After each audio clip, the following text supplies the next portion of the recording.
The chill wind whipped around Violet McCamey as she stood on the familiar tarmac, the roar of departing planes a constant, melancholic hum. It had been months since Carver left, and each passing day felt like a layer of dust settling on the vibrant memories they'd shared. The whispers of his transfer to Denver had solidified into stark reality, leaving a void in Firehouse 51 that no amount of camaraderie could completely fill. Their last embrace, that passionate, hopeful kiss, still replayed in her mind. "I love you," he'd whispered, and she'd echoed it back, a promise hanging in the air, a fragile thing stretched taut between two cities. Now it felt less like a promise and more like a phantom limb, an ache for something that was no longer there. Violet had tried to maintain the connection. Early on, the calls were frequent, full of shared stories and laughter. He'd talk about the different rhythms of the Denver Fire Department, the majestic mountains visible from his new station. She'd recount the daily dramas of Firehouse 51, the familiar faces, the comfort of routine. But the silence between their words grew longer, heavier. The vibrant tapestry of their lives, once interwoven, was slowly unraveling into two distinct threads. One particularly grueling shift after a harrowing rescue, Violet found herself staring at her phone, his name illuminated on the screen. She typed out a message, a mundane account of her day, then deleted it. What was the point? He was living a new life, building new connections. Was it fair to tether him to the past, to the lingering ghost of a relationship that distance had made impossible? Her colleagues noticed the subtle shift in her.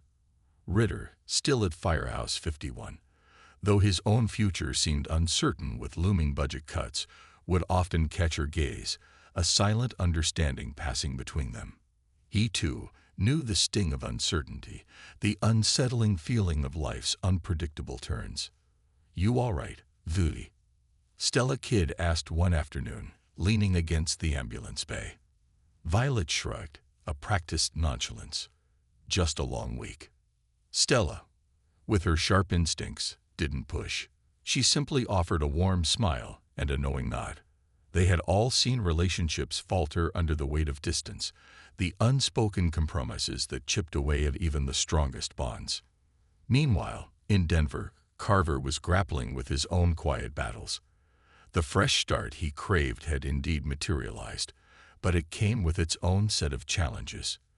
The majestic mountains, while breathtaking, sometimes felt like insurmountable barriers, emphasizing the miles between him and Chicago.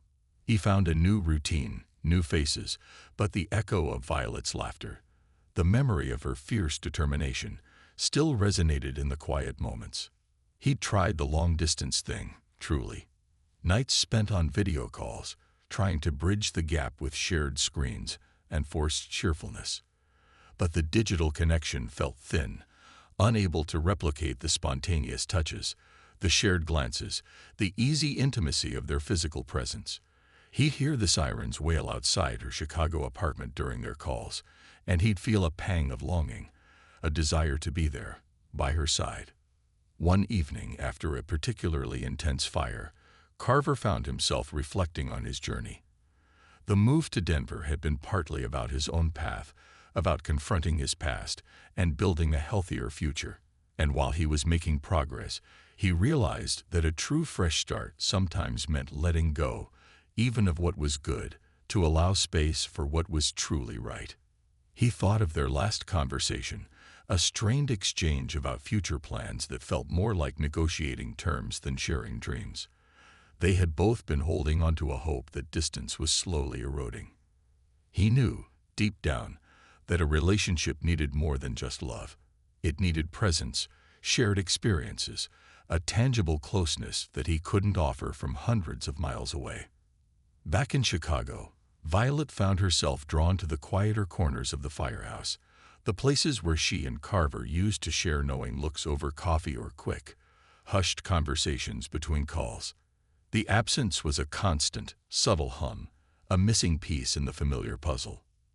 Then one brisk autumn morning, a package arrived for her at the firehouse. It was a small, unassuming box, no return address. Inside, Nestled among tissue paper was a small, hand-carved wooden bird, a cardinal, her favorite, and a note in Carver's familiar, strong handwriting. Violet, this isn't easy to write, but it needs to be said. The distance, it's not fair to either of us. We both deserve a love that can truly flourish without the miles and the longing. I'll always cherish what we had, and I'll always be grateful for you. I hope you find everything you deserve, right there in Chicago. Keep flying.